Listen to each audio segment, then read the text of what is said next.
여러분은 한 달에 부부 합산 연금이 400만 원 정도 나온다면 어떤 노후가 그려지시나요? 매일 아침 우아하게 브런치를 먹고 1년에 두어 번은 비행기를 타고 해외로 나가는 그런 삶을 상상하시나요? 아마 대한민국 은퇴자 10명 중 9명은 그 정도면 신선노름이지라며 부러워하실 겁니다. 그런데 말입니다.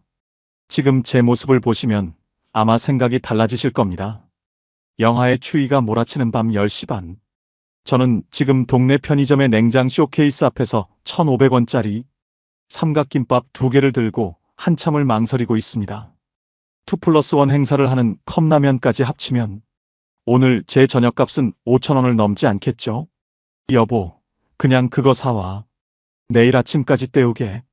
등 뒤에서 들려오는 아내의 목소리도 이제는 예전에 그 카랑카랑했던 교사 시절 톤이 아닙니다. 우리는 30년 넘게 나란 일을 했습니다. 저는 3급 부의사관으로, 아내는 초등학교 교사로 평생을 성실하게 봉직했죠. 그 대가로 국가가 우리 부부에게 약속한 연금은 매달 400만 원이 조금 넘습니다. 그런데 왜 우리는 이 늦은 밤 남들 눈을 피해 편의점 마감 할인 상품을 뒤지고 있는 걸까요? 연금 400만 원을 받는 저희가 왜 한 달에 진짜 내 손에 쥐는 돈은 50만 원도 안 되는 처지가 됐을까요? 혹시 여러분 중에도 공무원 연금만 있으면 노후 걱정 끝이다라고 믿고 계신 분 계신가요? 아니면 연금 많이 나오니까 자식들한테 좀 더 퍼줘도 되겠지라고 안심하고 계신가요? 오늘 제가 들려드릴 이야기는 그 달콤한 환상이 어떻게 독이 되어 제 목을 죄어왔는지에 대한 처절한 기록입니다. 오늘 저는 누구에게도 말하지 못한 공무원 부부의 고품격 빈곤에 대해 고백하려 합니다. 우리를 거지같이 살게 만든 건 결코 돈이 부족해서가 아니었습니다. 오히려 우리가 평생 완장처럼 차고 있던 그 명예와 체면, 그리고 세상 물정 모르는 무지가 우리를 이 차가운 편의점 구석으로 몰아넣었습니다. 이 비극의 끝에서 저희 부부는 다시 품격 있는 인간으로 돌아갈 수 있었을까요? 아니면 끝내 강남 아파트라는 껍데기만 붙잡고 굶주린 채 생을 마감하게 될까요? 남부러울 것 없던 공무원 부부가 왜 연금의 노예가 되었는지 그 충격적인 실체를 지금 공개합니다. 여러분의 노후는 지금 안전하신가요? 아니면 저처럼 화려한 숫자 뒤에서 소리 없이 무너지고 계신가요? 그렇다면 집중하세요. 당신의 노후를 구할 결정적인 단서가 숨어 있습니다. 퇴임식 날 제 손에 들린 정년퇴직 기념패는 유난히 묵직했습니다. 30년 넘게 국가를 위해 일했다는 자부심, 그리고 드디어 그 지겨운 서류 뭉치와 회의실에서 해방된다는 해방감이 교차했죠. 동료들이 꽃다발을 건네며 부러움 섞인 목소리로 한마디씩 던졌습니다. 최 국장님, 이제 부인까지 합치면 연금만 400만 원이라면서요? 진정한 인생 승리자십니다. 이제 세계 일주나 다니시겠어요? 그 말을 들을 때마다 제 어깨는 으쓱해졌습니다. 사실 저도 속으로 계산기를 수백 번은 두드려 봤거든요. 제 공무원 연금 250만 원에 초등학교 교사로 정년퇴직한 아내의 연금 180만 원. 세금 떼고 뭐 떼도 한 달에 400만 원은 좋게 통장에 찍힐 텐데 이 정도면 대한민국 상위 1% 노후라고 확신했습니다. 퇴직하던 날 저녁 아내와 저는 강남의 한 고급 호텔 뷔페에서 자축 파티를 열었습니다. 1인당 15만 원이 넘는 가격이었지만 아깝지 않았습니다. 우리 그동안 고생 많았어. 이제는 돈 걱정 없이 품위 있게 늙어가자. 아내의 손을 잡고 건배를 제의하며 저는 제가 아주 특별한 노후의 성안으로 입장하는 줄로만 알았습니다. 그때까지만 해도 제 앞날에 거지라는 단어가 따라붙을 거라고는 상상조차 못했습니다. 신의 직장이라 불리는 공무원, 그 중에서도 고위직으로 퇴직한 제가 마주할 현실이 얼마나 차갑고 날카로운 칼날이 되어 돌아올지 그 황금빛 조명 아래서는 보이지 않았습니다. 하지만 평온함은 딱 석 달을 넘기지 못했습니다. 은퇴하면 돈 쓸 일이 줄어들 거라는 제 생각은 무참히 깨졌습니다. 가장 먼저 저를 괴롭힌 건 제가 평생 지켜온 사회적 지위였습니다. 우리는 서울 강남 한복판의 45평 아파트를 포기하지 못했습니다.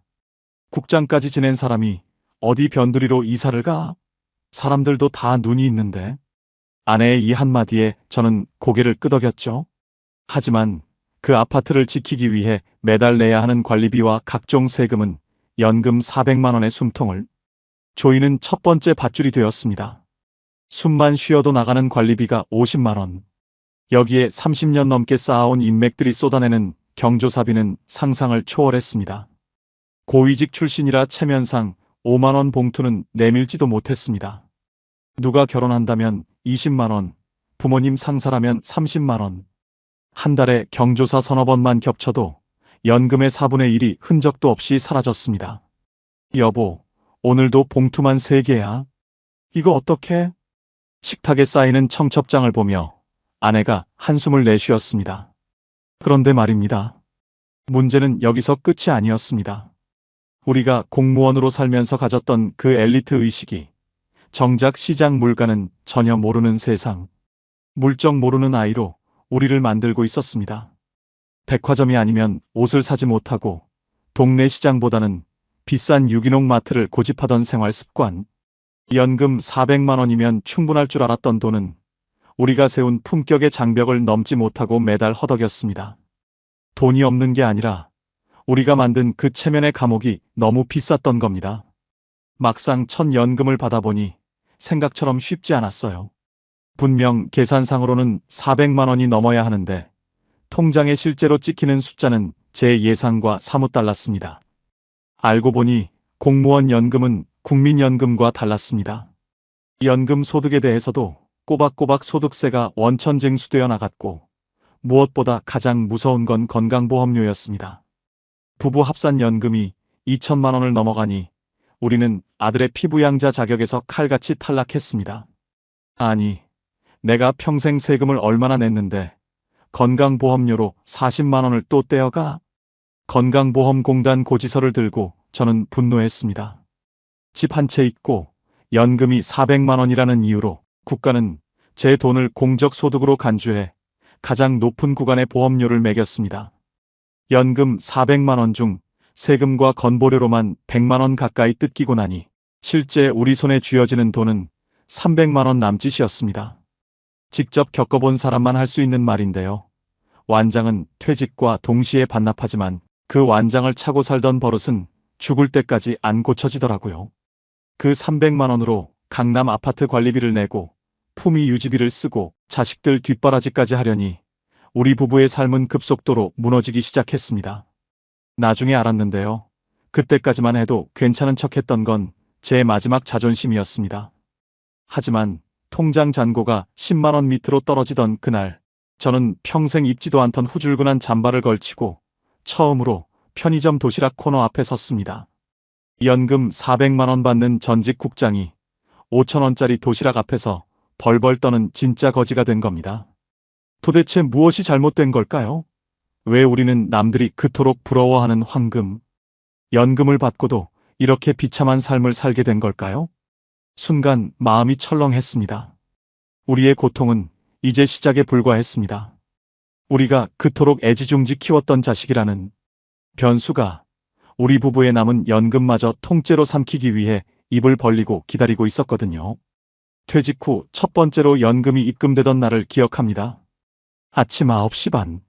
스마트폰 알림음이 경쾌하게 울렸죠. 공무원 연금공단 입금 245만 원. 잠시 후 아내의 휴대폰에도 알림이 떴습니다. 교직원 연금 입금 182만 원. 두 금액을 합치니 427만 원이었습니다. 세상에 400만 원이 넘는 돈이 매달 일하지 않아도 들어오다니. 우리는 서로의 손을 맞잡으며 이 정도면 우리 인생 정말 잘 살았다며 자축했습니다. 하지만 그 환희는 딱 반나절을 넘기지 못했습니다. 그때까지만 해도 저는 몰랐습니다. 국가가 한 손으로 준 돈을 다른 손으로 얼마나 무시무시하게 다시 빼앗아가는지 말입니다. 가장 먼저 제 눈을 의심하게 만든 건 연금 소득세였습니다. 현직에 있을 때 내던 세금과는 차원이 다른 기분이었죠. 연금도 소득이라고 꼬박꼬박 떼어가는데 이게 1년치로 계산하니 웬만한 대기업 신입사원 한 달 월급 수준이었습니다. 여보, 이거 봐. 세금으로만 벌써 이만큼이 나갔어. 아내가 가계부를 적다 말고 펜을 던졌습니다. 그런데 말입니다. 세금은 시작에 불과했습니다. 진짜 공포는 며칠 뒤 우편함에 꽂힌 하얀 봉투에서 시작되었습니다. 직장 가입자라는 든든한 방패가 사라진 우리에게 날아온 지역가입자 건강보험료 고지서였습니다. 봉투를 뜯는 제 손이 미세하게 떨렸습니다. 찍! 종이가 찢어지는 소리가 마치 제 노후의 평화를 찢는 소리처럼 들렸죠. 고지서에 찍힌 금액을 확인하는 순간 저는 제 시력이 잘못된 줄 알았습니다. 38만 9,400원. 이게 뭐야? 우리가 무슨 잘못을 했다고 한 달에 40만 원 가까운 돈을 건보료로 내? 아내는 비명을 지르듯 소리쳤습니다. 알고 보니 그게 아니었어요. 우리가 은퇴할 때까지 애지중지 지켜온 강남의 45평 아파트, 그리고 우리 부부의 400만 원 연금이 문제였습니다. 지역가입자는 소득뿐만 아니라 재산에도 점수를 매겨서 보험료를 산정하더군요. 소득은 줄었는데 건보료는 현직 때보다 2배 가까이 치솟은 겁니다. 문제는 여기서 끝이 아니었습니다. 아들 여성 밑으로 피부양자 등록을 하려고 전화를 걸었더니 공단 직원은 기계적인 목소리로 부부 합산 소득이 2천만 원을 초과해서 자격이 안 됩니다라고 잘라 말했습니다. 연금을 많이 받는다는 이유로 우리는 국가로부터 돈 많은 부자 취급을 받으며 매달 40만 원을 생돈으로 내야 하는 처지가 된 겁니다. 혹시 여러분도 이런 고지서 때문에 뒷목 잡아본 적 없으신가요? 열심히 일해서 연금을 많이 쌓아놨더니 이제는 그 연금이 많다고 건강보험료로 다 털어가는 이 기막힌 상황. 저는 고지서를 3번이나 다시 확인하며 혼잣말을 내뱉었습니다. 이거 잘못 온 거겠지? 우리가 무슨 수로 매달 이걸 다 내? 하지만 잘못 온 건 고지서가 아니라 제 인생의 설계였습니다. 세금과 건보료로만 연금의 25%가 흔적도 없이 증발하고 있었습니다. 400만 원이라는 숫자는 그저 화려한 포장지에 불과했고 포장지를 뜯어보니 속은 이미 벌레 먹은 것처럼 텅 비어 있었던 겁니다. 나중에 알았는데요. 진짜 비극은 돈이 모자란다는 사실보다 돈이 없다고 말을 못하는 상황에 있었습니다. 퇴직 후에도 멈추지 않는 각종 모임과 동창회비. 최 국장, 이번에 우리과 모임 알지? 강남에서 모이니까 빠지지 마. 선배들의 전화 한 통에 제 가슴은 철렁 내려앉았습니다. 강남 한복판에서 밥 한 끼 먹고 차 마시면 한 사람당 10만 원은 우습게 나갑니다. 현직에 있을 때는 부하 직원들이나 업자들이 내던 돈이었지만 이제는 제 얇아진 지갑에서 생사를 도려내듯 꺼내야 하는 돈이 됐습니다. 그렇다고 나 돈 없어서 못 나가라는 말은 죽어도 하기 싫었습니다. 그건 30년 공무원 생활을 통째로 부정당하는 기분이었으니까요. 결국 연금 400만 원 중 세금과 건보료를 떼고 남은 300만 원. 여기서 아파트 관리비 50만 원을 내고 부부 보험료 40만 원을 빼고 나면 남는 건 210만 원. 다시 여기서 경조사비와 품위 유지비로 100만 원을 쓰고 나면 우리 부부가 한 달 식비로 쓸 수 있는 돈은 고작 110만 원 뿐이었습니다. 여보, 오늘도 마트 가서 고기 한 근을 못 샀어. 어떻게 공무원 부부 연금이 400인데 소고기 한 번 마음 편히 못 구워 먹어? 아내의 투정은 이제 일상이 됐습니다. 직접 겪어본 사람만 할 수 있는 말인데요. 서울 사람들은 은퇴하고 1년 안에 다 올라간다는 말이 있더라고요. 강남 아파트를 팔고 경기도 변두리로 가야 한다는 걸 머리로는 알았지만 아파트 정문이 로고가 주는 그 알량한 자존심이 제 발목을 잡고 놔주지 않았습니다. 나중에 알았는데요. 그 자존심의 대가는 너무나 가혹했습니다. 우리가 400만 원이라는 숫자에 취해 자식들에게 너희 걱정 마라. 아빠, 엄마는 연금 나온다라고 호언장담했던 것이 이제는 우리 부부를 벼랑 끝으로 밀어내는 결정타가 되었습니다. 순간 마음이 철렁했습니다. 돈이 없다고 솔직하게 고백해야 할 시점을 놓치자 자식들은 우리를 언제든 꺼내 쓸 수 있는 현금 인출기로 생각하기 시작했습니다.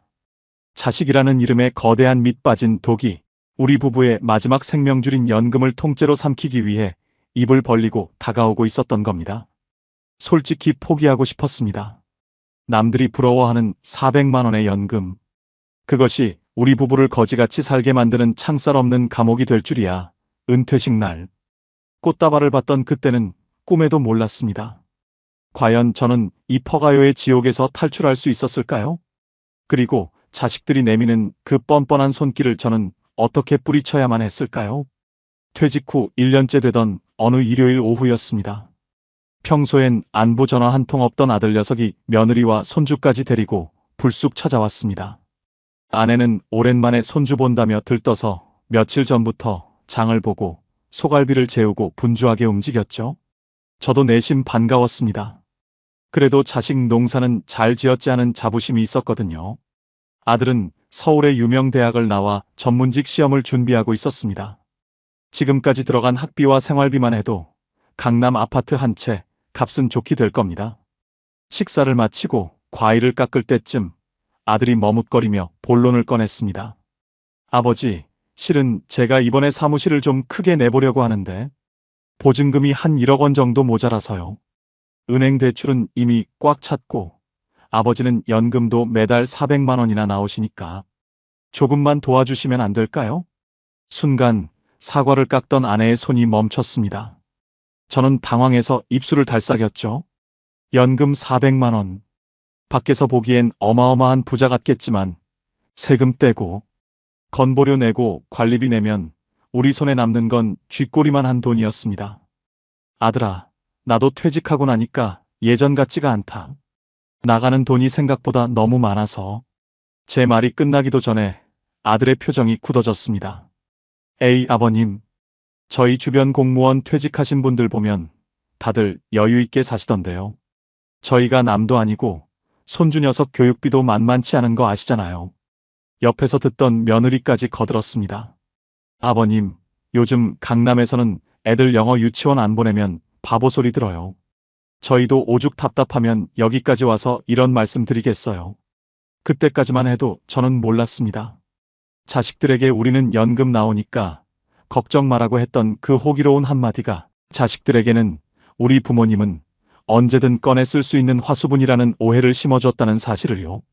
결국 그날 아들에게 5천만 원을 내줬습니다. 통장에 남은 비상금을 탈탈 털고 그것도 모자라 마이너스 통장까지 만들어서 말이죠. 아들은 돈을 받자마자 역시 아버지가 최고라며 손주를 앞세워 돌아갔습니다. 하지만 문제는 여기서 끝이 아니었습니다. 한번 물꼬가 터진 자식의 요구는 댐이 무너진 것처럼 쏟아져 들어왔습니다.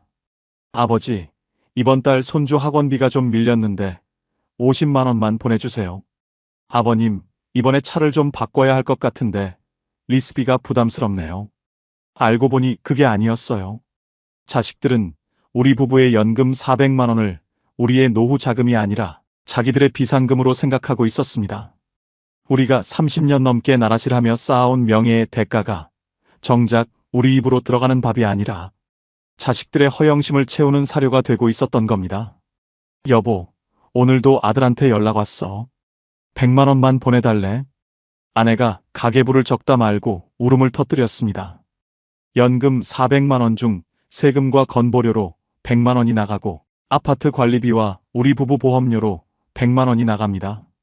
남은 200만 원 중 자식들에게 이래저래 보내주는 돈이 150만 원. 그럼 우리 부부에게 남는 건 진짜 딱 50만 원 뿐이었습니다. 혹시 여러분도 이런 자식들 요구 앞에 마음 약해지신 적 없으신가요? 나중에 내가 아프면 자식이 돌봐주겠지 하는 그 신라 같은 희망 때문에 지금 당장 내 입으로 들어갈 고기 한 근을 포기하고 계시지는 않나요? 직접 겪어본 사람만 할 수 있는 말인데요. 자식에게 퍼주는 돈은 결코 효도로 돌아오지 않더라고요. 오히려 더 줄 수 있는데 왜 안 주냐는 원망만 돌아올 뿐이었습니다. 연금 400만 원 받는 공무원 부부라는 타이틀은 자식들에게는 그저 뜯어먹기 좋은 명분에 불과했습니다. 나중에 알았는데요. 우리가 자식들에게 돈을 보낸 날 저녁이면 우리 부부의 식탁은 비참할 정도로 초라해졌습니다. 강남 45평 아파트 식탁에 앉아 우리는 500원이라도 싼 라면을 고르고 동네 편의점에서 유통기한이 다 되어가는 할인 도시락을 사왔습니다. 아버님, 연금 400이나 나오는데 왜 이렇게 궁상맞게 사세요? 가끔 들른 며느리가 냉장고를 열어보고 던진 이 한마디는 제 가슴을 송곳처럼 찔렀습니다. 누구 때문에 이렇게 사는데, 누구 때문에 소고기 한 점 못 사 먹는데. 하지만 그 말이 목구멍까지 차올라도 저는 뱉지 못했습니다. 그것마저 뱉어버리면 제 인생이 너무나 비참해질 것 같았거든요. 생각처럼 쉽지 않았어요. 자식에게 이제 돈 없다, 그만해라고 말하는 게 왜 그렇게 힘들었을까요? 그건 아마 평생 공무원으로 살며 자식들에게만큼은 완벽한 아버지이고 싶었던 제 못난 자존심 때문이었을 겁니다. 순간 마음이 철렁했습니다. 어느 날 밤 몰래 가계부를 적던 아내가 저에게 물었습니다. 여보, 우리 이러다가 진짜 길거리로 나앉는 거 아니야? 아파트 담보대출 이자도 이제 연금으로 감당이 안 돼. 그랬습니다. 연금 400만 원은 우리를 지켜주는 성벽이 아니라 우리가 자식이라는 늪에 더 깊이 빠지게 만드는 무거운 모래주머니였습니다. 우리는 겉으로는 우아한 은퇴 공무원 부부였지만 속으로는 자식의 등살에 밀려 뼈마디가 녹아내리는 현대판 양반 거지였습니다. 독하게 마음먹지 않으면 이 늪에서 빠져나갈 수 없다는 걸 깨달았을 때 이미 제 마이너스 통장은 3천만 원을 넘어서고 있었습니다. 과연 저는 이 밑 빠진 독을 깨버릴 수 있었을까요? 아니면 끝까지 좋은 아버지라는 가면을 쓴 채 연금 전액을 자식에게 상납하며 굶어 죽어갔을까요? 여기서 끝이 아니었습니다. 우리를 거지로 만든 진짜 배후는 자식뿐만이 아니었습니다. 우리가 30년 넘게 몸담았던 그 공무원, 사회의 체면이라는 괴물이 우리의 마지막 남은 자존심까지 헐값에 팔아치우라고 강요하고 있었습니다. 은퇴한 지 2년째 되던 해, 저는 아내에게 조심스럽게 말을 꺼냈습니다. 여보, 우리 이제 이 아파트 정리하고 좀 조용한 외곽으로 나가는 건 어때? 둘이 사는데 45평은 너무 넓기도 하고 관리비며 세금이 너무 무거워. 제 말이 끝나기도 전에 아내는 깎던 과일을 식탁에 탁 내려놓았습니다. 아내의 눈에는 서운함을 넘어선 공포 같은 것이 서려 있었죠. 여보, 당신 미쳤어? 우리가 여기서 어떻게 버텼는데? 당신 국장까지 지내고 나도 평생 애들 가르치면서 여기까지 온 거야. 이제 와서 경기도 변두리로 이사가면 동창들이 뭐라고 하겠어? 아들 며느리는 또 어떻고? 시부모가 망해서 쫓겨났다고 생각할 거 아냐? 아내의 목소리는 떨리고 있었습니다. 그놈의 체면, 그놈의 품격. 사실 저도 알고 있었습니다. 이 아파트를 떠나는 순간 우리는 대한민국 주류 사회에서 영원히 퇴출당한다는 그 비참한 기분을요. 강남 한복판 단지 입구에 박힌 그 유명 브랜드 로고가 마치 우리 부부의 인격이라도 되는 양. 우리는 필사적으로 그 문 손잡이를 붙잡고 있었습니다. 하지만 말입니다. 그 브랜드를 유지하기 위해 지불해야 하는 대가는 상상을 초월했습니다. 남들이 부러워하는 400만 원의 연금은 이 화려한 감옥의 유지비로 쓰기에도 벅찼습니다. 알고 보니 그게 아니었어요. 우리는 집을 소유한 게 아니라 집이라는 괴물에게 매달 제 살점을 떼어먹이고 있었던 겁니다. 직접 겪어본 사람만 할 수 있는 말인데요. 서울 고위직 공무원들은 퇴직하고 1년 안에 다 올라간다는 말이 있더라고요. 산기슭으로 가는 게 아니라 자존심의 절벽 위로 올라간다는 뜻입니다. 내려오는 법을 배우지 못한 우리 부부는 그 높은 곳에서 찬 바람을 맞으며 덜덜 떨고 있었습니다. 여러분, 강남 아파트에 살면 우아하게 커피만 마실 것 같나요? 매달 날아오는 관리비 고지서를 보면 아마 기절하실지도 모릅니다. 은퇴 전에는 회사에서 나오는 월급이 넉넉해서 관리비 50만 원, 60만 원 나가는 게 큰일이 아니었습니다. 하지만 연금으로 생활하는 지금은 그 숫자가 제 목을 죄는 올가미가 되었습니다. 여보, 이번 달 관리비가 62만 원이나 나왔어. 겨울이라 난방비가 좀 들었다지만 이건 너무하잖아. 아내가 내미는 고지서에는 제 연금의 4분의 1이 넘는 금액이 찍혀 있었습니다. 여기에 아파트 재산세와 종합부동산세까지 1년치로 나누어 계산해보면 우리는 매달 100만 원 가까운 돈을 오로지 이 자리에 머물기 위해서 국가와 관리사무소에 갖다 바치고 있었습니다. 문제는 여기서 끝이 아니었습니다. 아내는 여전히 동네 백화점 문화센터를 다녔고 전직 교사들과의 모임에서는 1인당 3만 원짜리 브런치를 먹었습니다. 남들도 다 이 정도는 하고 살아. 우리가 무슨 기초수급자도 아니고. 아내의 이 말은 우리 부부의 현실을 가리는 거대한 커튼이었습니다. 그런데요, 그 커튼 뒤에서 우리는 비명을 지르고 있었습니다. 겉으로는 화려한 외투를 입고 있었지만 속옷은 해지고 구멍난 상태였죠. 연금 400만 원 중 세금과 건보료로 100만 원이 나가고 집 유지비로 100만 원이 나갑니다. 남은 200만 원 중 지난 장에서 말씀드린 자식 지원금 100만 원을 보내고 나면 우리 부부의 생활비는 단돈 100만 원. 여기에 자동차 보험료, 기름값, 통신비까지 빼고 나면 진짜 우리 부부 입으로 들어가는 돈은 하루에 2만 원도 채 되지 않았습니다. 45평 강남 아파트 거실에 앉아 우리는 1,500원짜리 삼각김밥으로 끼니를 때우며 그래도 우리는 강남 사람이야라는 허망한 주문을 외우고 있었습니다. 혹시 여러분 중에도 집의 크기가 내 자존심의 크기라고 믿고 계신 분 계신가요? 그 집이 당신의 노후를 지켜주는 요새입니까? 아니면 당신의 노후를 갉아먹는 기생충입니까? 나중에 알았는데요. 진짜 고통은 밖에서 시작되었습니다. 한 달에 한 번 있는 공무원 연금 수급자 모임. 다들 예전 직급이 국장이고 과장이었던 사람들이 모이는 자리죠. 그 자리에 갈 때마다 저는 제일 좋은 정장을 꺼내 입고 낡은 구두를 광나게 닦았습니다. 이봐, 최 국장. 이번에 손주 녀석이 영어 유치원 들어갔다며? 축하 의미로 오늘 점심은 자네가 쏘는 거지? 선배의 농담 섞인 압박에 저는 애써 웃으며 지갑을 열었습니다. 15만 원. 그날 점심값으로 나간 돈은 우리 부부의 일주일치 식비였습니다. 결제를 하는 손끝이 떨렸지만 저는 호기롭게 카드를 내밀었습니다. 당연하죠, 선배님. 제가 쏴야죠. 돌아오는 지하철 안에서 저는 텅 빈 지갑을 보며 자괴감에 빠졌습니다. 집에 가면 아내가 오늘 고기 좀 사왔어? 라고 물을 텐데 저는 아내에게 줄 고기 대신 선배들의 배를 불리는데 연금을 써버린 겁니다. 생각처럼 쉽지 않았어요. 나 요새 좀 힘들다. 각자 계산하자는 말이 왜 그렇게 목구멍에서 나오질 않는지. 그건 제가 평생 차고 있던 공무원 완장이 제 목을 조르고 있었기 때문입니다. 완장은 이미 반납했는데 제 영혼에는 그 완장의 자국이 흉터처럼 남아서 자꾸만 저를 부자로 여유 있는 사람으로 연기하게 만들었습니다. 순간 마음이 철렁했습니다. 아파트 엘리베이터에서 이웃 주민을 만났을 때 그가 들고 있는 고급 백화점 쇼핑백을 보며 저는 제 손에 든 검정 비닐봉투를 뒤로 숨겼습니다. 그 비닐봉투 안에는 유통기한 임박 스티커가 붙은 편의점 도시락 2개가 들어있었거든요. 여기서 끝이 아니었습니다. 우리가 지키려 했던 그 알량한 자존심은 결국 우리를 가장 어두운 구석으로 몰아넣었습니다. 세상 물정 모르는 은퇴 공무원 부부에게 다가온 것은 물가 상승이라는 파도만이 아니었습니다. 우리의 그 부유해 보이고 싶은 욕망을 이용하려는 검은 손길이 조용히 우리 집 문을 두드리기 시작했습니다. 솔직히 포기하고 싶었습니다.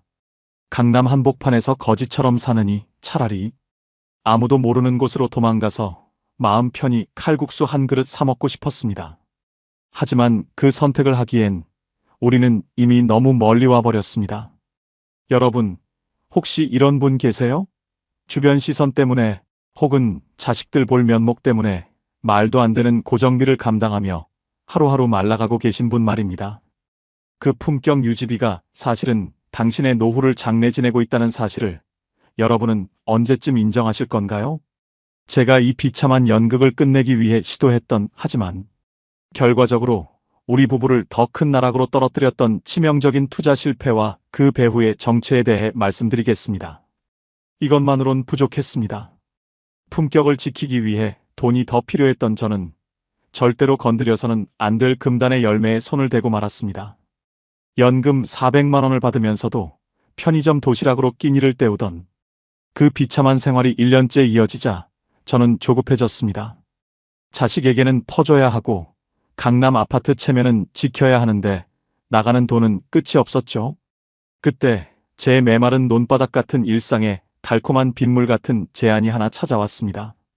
퇴직한 지 2년 된 선배 국장에게서 전화가 온 겁니다. 최 국장, 자네 언제까지 그 쥐꼬리만한 연금에 목매고 살 건가? 내 지인이 신도시 상가 부지를 잡았는데 이거 딱 1억 원만 태우면 월 150만 원은 확정 수익이야. 평소 신중하기로 소문난 선배였기에 저는 의심하지 않았습니다. 오히려 역시 공무원 사회는 퇴직하고도 서로 챙겨주는구나라며 감동까지 했죠. 직접 겪어본 사람만 할 수 있는 말인데요. 세상에서 제일 사기치기 좋은 사람이 바로 우리 같은 퇴직 공무원이라더군요. 평생 서류만 보고 살았지. 진짜 시장 바닥이 어떻게 돌아가는지 전혀 모르는 세상 물정 모르는 아이들이니까요. 여보, 이거 하면 우리 연금 400만 원에 월세 150만 원이 더해지는 거야. 그러면 우리 강남 아파트 당당하게 유지하면서 아들 녀석 학원비도 넉넉히 줄 수 있어. 아내도 처음엔 망설였지만 월 150만 원이라는 숫자에 마음이 흔들렸습니다. 우리는 퇴직금 중 남겨두었던 비상금 1억 원에 아파트 담보로 받은 추가 대출금까지 합쳐 그 노다지라는 신도시 상가에 겁도 없이 발을 들였습니다. 계약서를 쓰던 날 분양사무소 직원은 화려한 조감도를 보여주며 장밋빛 미래를 읊어댔습니다. 여기는 지하철역 예정지고 바로 앞에 대단지 아파트가 들어옵니다. 최 선생님 같은 분들은 이제 일하지 말고 2월세 받으면서 사셔야죠. 알고 보니 그게 아니었어요. 그들이 말한 지하철 예정지는 10년 뒤에도 들어올지 말지 모르는 계획이었고 대단지 아파트는 분양이 안 돼서 공사가 중단된 상태였습니다. 문제는 여기서 끝이 아니었습니다. 부푼 꿈을 안고 상가가 완공되기만을 기다렸지만 막상 건물이 올라가고 나니 주변은 풀만 무성한 황무지였습니다. 임차인을 구한다는 현수막은 비바람에 찢겨져 나갔고 제 상가는 1년째 임대 문의 스티커만 흉하게 붙어있는 유령 상가가 되었습니다. 과장님, 수익 150만 원은커녕 지금 대출 이자만 한 달에 120만 원씩 나가고 있어요. 이거 어떻게 된 겁니까? 다급하게 연락한 선배 국장은 이미 전화를 피하기 시작했습니다. 나중에 알았는데요. 그 선배도 분양 대행사에서 수수료를 챙겨 먹는 바람잡이에 불과했습니다. 평생을 명예 하나로 살았는데 믿었던 선배에게 뒤통수를 맞았다는 사실에 밤잠을 설쳤습니다. 생각처럼 쉽지 않았어요. 월 150만 원의 추가 수익을 꿈꿨던 제 연금 400만 원은 이제 상가 대출 이자 120만 원과 텅 빈 상가의 공실관리비 30만 원을 메우느라 반토막이 났습니다. 매달 150만 원이 통장에서 흔적도 없이 사라지는 그 기분, 마치 살아있는 채로 살점이 한 점 한 점 떨어져 나가는 것 같았습니다. 혹시 여러분 중에도 아는 사람이니까 괜찮겠지, 확정 수익이라니까 믿어보자며 퇴직금 쏟아붓고 계신 분 계세요? 공무원 사회의 폐쇄적인 인맥이 노후에는 가장 위험한 칼날이 될 수 있다는 걸 명심하셔야 합니다. 상황이 이 지경이 되자 아내와의 싸움은 전쟁으로 변했습니다. 당신이 똑똑한 척 다 하더니 이게 뭐야? 우리 노후 자금 다 날리고 이제 어떡할 거야? 아내의 통곡 소리가 강남 아파트 거실에 가득 찼습니다. 저는 아무 말도 할 수 없었습니다. 1억 원이라는 거금은 이미 저 멀리 신도시의 콘크리트 덩어리 속에 갇혀버렸고 당장 이달치 대출 이자를 걱정해야 하는 처지가 됐으니까요. 결국 저는 그 상가를 급매로 내놓았습니다. 분양가보다 30% 낮춰도 보러 오는 사람이 없었습니다. 부동산 중개인은 혀를 차며 말하더군요. 선생님, 여기는 이미 기획 부동산이 휩쓸고 간 자리예요. 지금 팔려면 1억 원 넣으신 거 거의 포기하셔야 합니다. 순간 마음이 철렁했습니다. 평생 나라질하며 한 푼 두 푼 모은 1억 원이 단 1년 만에 1,000만 원의 가치도 안 남게 됐다는 사실. 이게 바로 자본주의의 민낯이었고 세상 물정 모르는 퇴직 공무원에게 내리는 가혹한 벌이었습니다. 직접 겪어본 사람만 할 수 있는 말인데요. 숫자가 사람을 죽이더라고요. 매달 연금 날이 되면 400만 원이 들어오지만 은행 대출 이자와 연체된 관리비 고지서들이 독수리처럼 달려들어 그 돈을 채가기 바빴습니다. 나중에 알았는데요. 그때까지만 해도 제 자존심은 그래도 강남 아파트는 지켰다며 자위하고 있었습니다. 하지만 텅 빈 지갑을 보며 편의점에서 컵라면을 고르는데 눈물이 왈칵 쏟아졌습니다. 연금 400만 원 받는 전직 고위 공무원이 잘못된 투자 한 번에 기초수급자보다 못한 마음으로 하루를 버티게 된 겁니다. 문제는 여기서 끝이 아니었습니다. 돈이 떨어지니 사람도 떠나가더군요. 그토록 챙겼던 자식들은 아버지가 잘못 투자해놓고 왜 우리한테 짜증이세요? 라며 발길을 끊었습니다. 1억 원을 지키려다 시작한 투자가 제 노후의 모든 관계를 불살라버린 겁니다. 솔직히 포기하고 싶었습니다. 강남 아파트의 높은 층에서 창밖을 내려다보며 이 화려한 불빛 중에 내 편은 단 하나도 없다는 사실에 고독이 뼈를 깎는 것 같았습니다. 여러분, 노후의 가장 위험한 병은 암도 치매도 아닙니다. 조급함과 무지가 만났을 때 생기는 투자라는 병입니다. 여러분을 거지로 만드는 건 연금액이 아니라 그 연금을 불리겠다고 덤벼든 당신의 오만함일지도 모릅니다. 제가 이 무너진 자존심의 잔해 속에서 어떻게 친구를 잃고 가족을 잃으며 진짜 고독한 거지가 되어갔는지 말씀드리겠습니다. 그 비참함은 돈을 잃었을 때보다 수천 배는 더 아팠습니다. 집안에 정적이 흐르기 시작한 건 상가 투자 실패 소식이 자식들에게 알려진 뒤부터였습니다. 명절에도 북적거리던 거실에는 이제 시계 초침 소리만 공허하게 울려 퍼집니다. 연금 400만 원. 이 숫자는 이제 저를 지켜주는 훈장이 아니라 제 발목에 채워진 무거운 납덩이처럼 느껴졌습니다.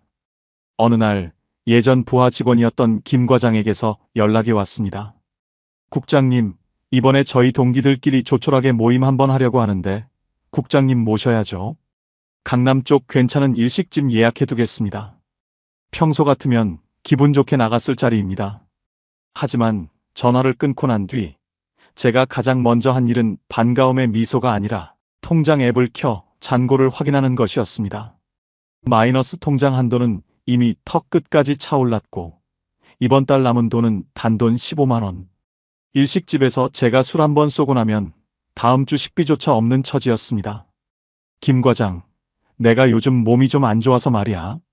이번엔 우리끼리만 보게. 거짓말이었습니다.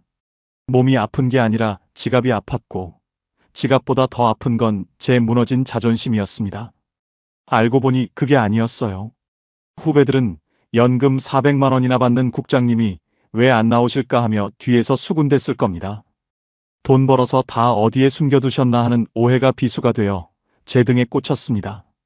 직접 겪어본 사람만 할 수 있는 말인데요. 돈이 많다고 소문난 사람이 돈 없다고 하면 사람들은 그걸 짠돌이라고 부르지 가난이라고 부르지 않더라고요. 그 오해를 풀기 위해 제 비참한 현실을 낱낱이 공개하기엔 제가 평생 차고 있던 3급 부의사관이라는 완장이 너무나 무거웠습니다. 집안에서도 우리는 유령처럼 살았습니다. 강남 45평 아파트. 방은 4개나 되지만 밤이 되면 우리는 불을 켜지 않았습니다. 전기세를 아끼기 위해 거실 불은 꺼둔 채 안방에 스탠드 하나만 켜놓고 각자 다른 곳을 보며 앉아 있었죠. 여보, 내일 정수기 필터 교체하는 날인데 그거 이번엔 그냥 취소하면 안 될까? 아내의 조심스러운 물음에 저는 아무 대답도 하지 못했습니다. 평생 교사로 애들 가르치며 우아하게 살던 아내가 고작 몇만 원 하는 정수기, 렌탈비 때문에 제 눈치를 보는 상황. 우리는 돈이 들어오는 날만 손꼽아 기다리는 연금 난민이 되어 있었습니다. 문제는 여기서 끝이 아니었습니다. 부부 사이의 대화는 사라지고 그 자리를 채운 건 서로에 대한 원망이었습니다. 당신이 상가 투자만 안 했어도, 당신이 강남 아파트 고집만 안 했어도라는 말이 목구멍까지 차올랐지만 뱉는 순간 진짜 파국이 올까봐 우리는 입을 닫았습니다. 나중에 알았는데요. 은퇴 후 부부가 가장 많이 싸우는 이유는 돈이 없어서가 아니라 돈 때문에 자존감이 무너졌을 때더라고요. 연금 400만 원이나 받으면서도 편의점 도시락으로 끼니를 때우는 서로의 모습을 보며 우리는 상대방이 아니라 거울 속에 비친 자신의 초라함에 화를 내고 있었던 겁니다. 강남 아파트 엘리베이터에서 이웃을 만날 때가 가장 곤혹스러웠습니다. 최 국장님, 이번에 손주랑 해외여행 다녀오셨다면서요?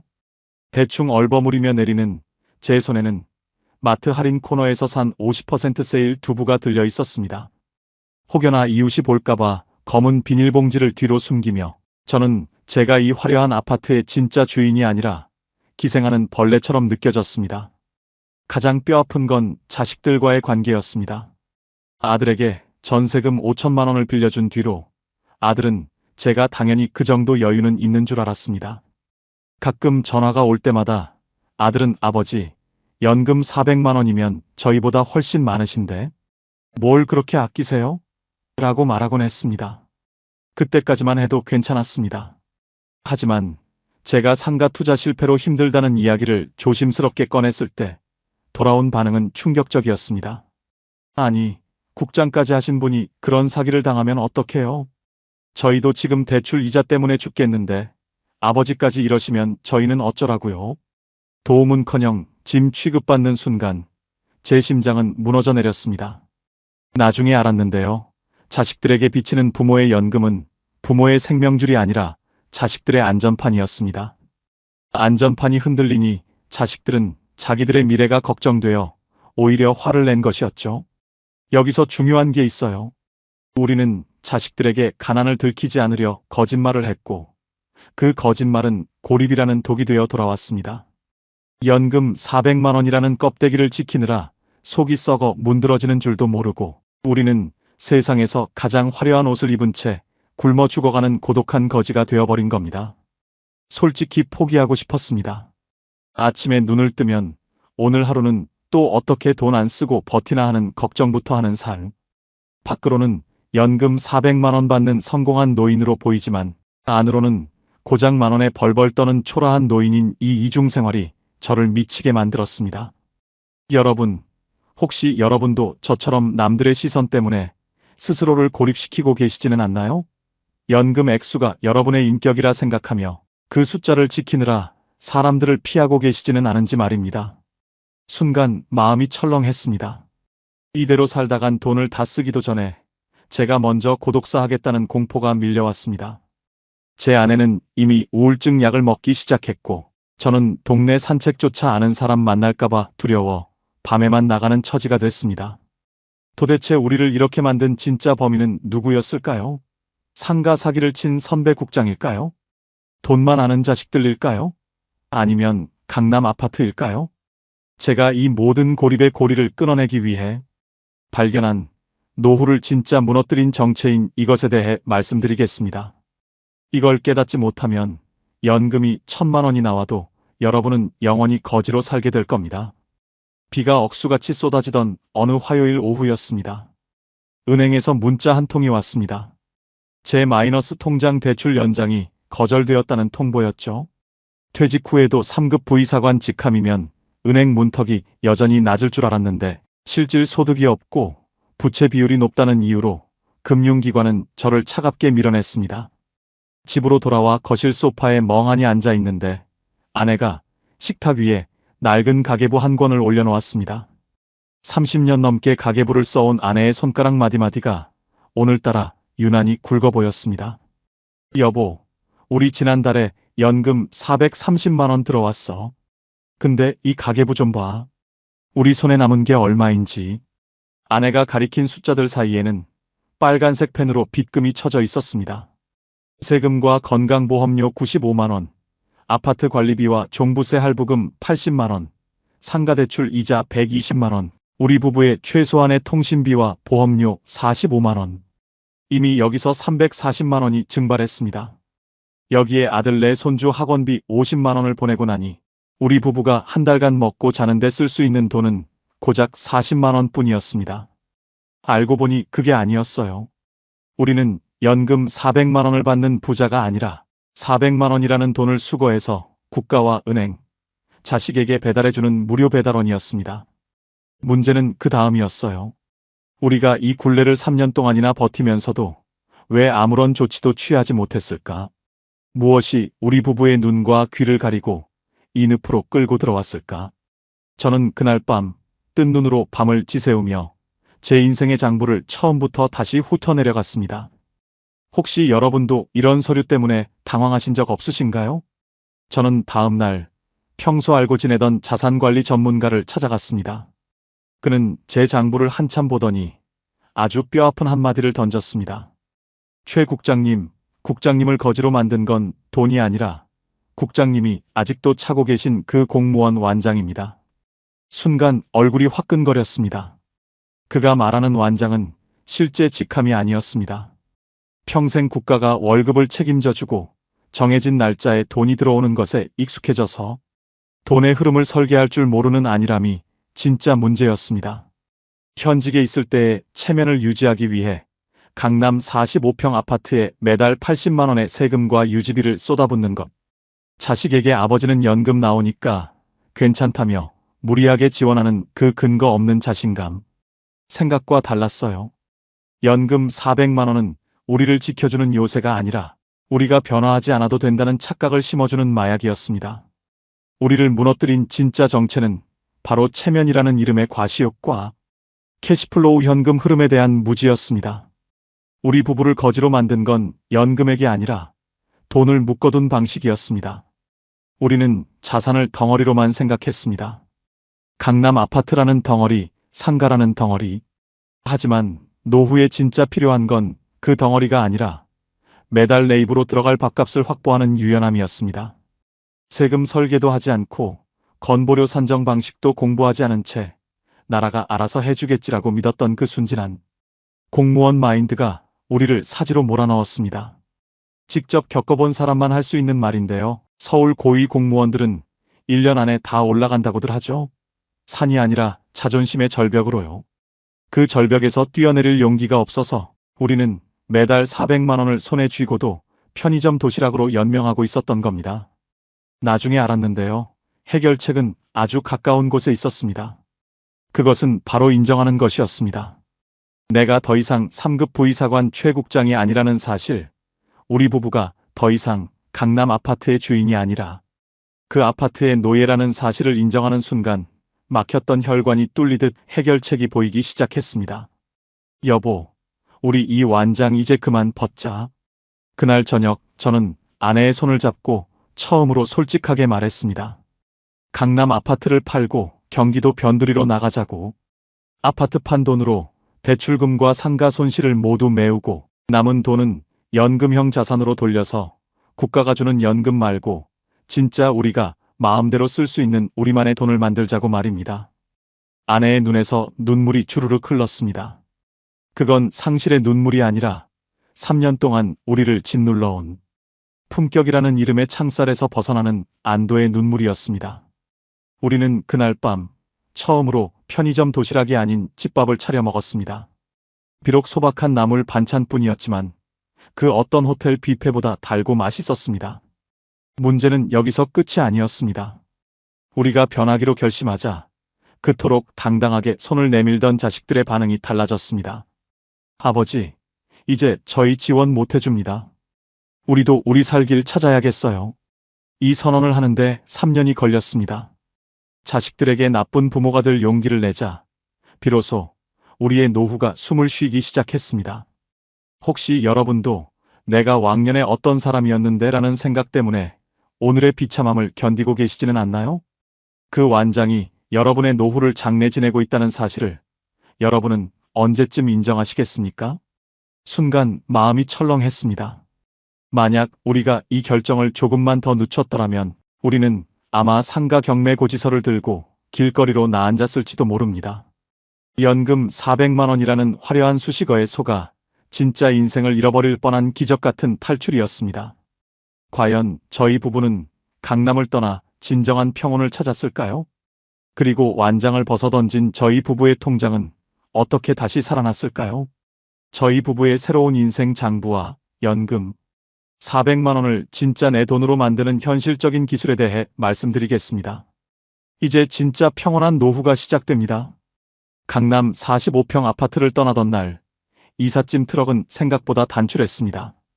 그 큰 집을 가득 채웠던 화려한 가구와 장식품들을 중고시장에 내놓고 꼭 필요한 짐들만 챙기고 나니 마음 한구석에 고여있던 무거운 돌덩이가 쑥 빠져나가는 기분이었습니다. 이삿짐 차가 단지를 빠져나갈 때 저는 아파트 정문에 새겨진 브랜드 로고를 가만히 바라봤습니다. 3년 전 그 로고가 제 인격인 줄 알고 매달 수십만 원의 관리비와 세금을 내며 버텼던 제 모습이 참으로 가련하게 느껴지더군요. 경기도 외곽의 작은 평수 아파트로 옮기기로 결정했을 때 아내와 저는 약속했습니다. 이제 최 국장과 이 선생이라는 완장은 이 아파트 쓰레기통에 다 던져두고 가자고 말입니다. 여보, 짐이 줄어드니까 마음이 이렇게 가벼울 수가 없네. 조수석에 앉은 아내가 제 손을 잡으며 말했습니다. 알고 보니 그게 아니었어요. 우리를 지켜준다고 믿었던 그 집과 명예가 사실은 우리를 갉아먹는 기생충이었습니다. 아파트를 판 돈으로 상가 대출금 1억 2천만 원을 모두 갚고 남은 돈을 안전한 연금형 자산과 비상금으로 돌리자 우리 부부의 인생 장부에는 3년 만에 처음으로 플러스라는 글자가 선명하게 찍혔습니다. 직접 겪어본 사람만 할 수 있는 말인데요. 집 크기가 행복의 크기가 아니라 내 지갑에 든 현금이 내 웃음의 크기더라고요. 완장을 벗어던지니 비로소 옆에 앉은 아내의 웃음소리가 들리고 창밖의 풍경이 눈에 들어오기 시작했습니다. 새로 이사한 경기도의 작은 아파트에서 맞이한 첫 번째 연금날. 오전 9시 반, 여느 때처럼 입금 알림음이 울렸습니다. 부부 합산 420만 원. 지난달까지는 이 돈이 들어오자마자 은행 이자와 관리비로 썰물처럼 빠져나갔지만 이번 달은 달랐습니다. 대출이 사라지니 이자 120만 원이 굳었습니다. 집을 줄이니 관리비와 세금이 30만 원대로 내려앉았습니다. 무엇보다 우리가 지역 가입자에서 다시 피부양자로 돌아갈 수 있는 길을 찾았습니다. 자산 구조를 조정하여 소득 인정액을 낮추자 매달 40만 원씩 뜯기던 건강보험료가 거짓말처럼 사라졌습니다. 여보, 이번 달은 우리 손에 쥐는 돈이 300만 원이 넘어. 가계부를 적던 아내가 아이처럼 환호성을 질렀습니다. 그랬습니다. 연금 400만 원은 원래 이런 힘을 가진 돈이었습니다. 체면이라는 구멍과 자식이라는 밑 빠진 독만 막아도 우리 부부가 매일 소고기를 구워 먹고 한 달에 한 번 여행을 가도 남는 어마어마한 거금이었던 겁니다. 문제는 여기서 끝이 아니었습니다. 돈의 흐름이 살아나자 우리 부부의 표정부터 달라졌습니다. 편의점 도시락 코너에서 유통기한을 확인하던 저는 이제 없습니다. 대신 동네 시장에서 제일 좋은 식재료를 고르고 아내가 평소 가고 싶어 했던 백화점 문화센터 대신 진짜 배우고 싶었던 민화 그리기 수업에 등록해 주었습니다. 혹시 여러분도 저처럼 숫자에만 매몰되어 진짜 돈의 가치를 놓치고 계시지는 않나요? 연금 액수보다 중요한 건 그 돈 중 얼마가 진짜 내 입으로 들어오는가입니다. 400만 원을 받아 50만 원만 쓰던 거지. 국장에서 이제는 300만 원을 온전히 누리는 진짜 부자가 된 기분입니다. 마지막으로 제가 한 일은 아들 내외를 불러 폭탄 선언을 하는 것이었습니다. 앞으로 손주 학원비나 너희 생활비 지원은 일절 없다. 우리도 우리 노후를 지켜야 너희에게 짐이 안 된다는 걸 이제야 깨달았다. 처음에 아들은 당황한 기색이 역력했습니다. 하지만 제가 지난 3년간 얼마나 비참하게 삼각김밥으로 끼니를 때웠는지 솔직하게 털어놓자 아들은 고개를 숙이고 눈물을 흘렸습니다. 아버지, 저희가 너무 철이 없었습니다. 아버지는 당연히 여유가 있으신 줄만 알았어요. 나중에 알았는데요. 자식들에게 돈을 안 주는 것이 오히려 자식들을 독립시키는 최고의 교육이었습니다. 지원이 끊기자 아들 내외는 더 열심히 살기 시작했고 오히려 저희 부부에게 이번 달엔 저희가 맛있는 거 사드릴게요라며 먼저 연락을 해옵니다.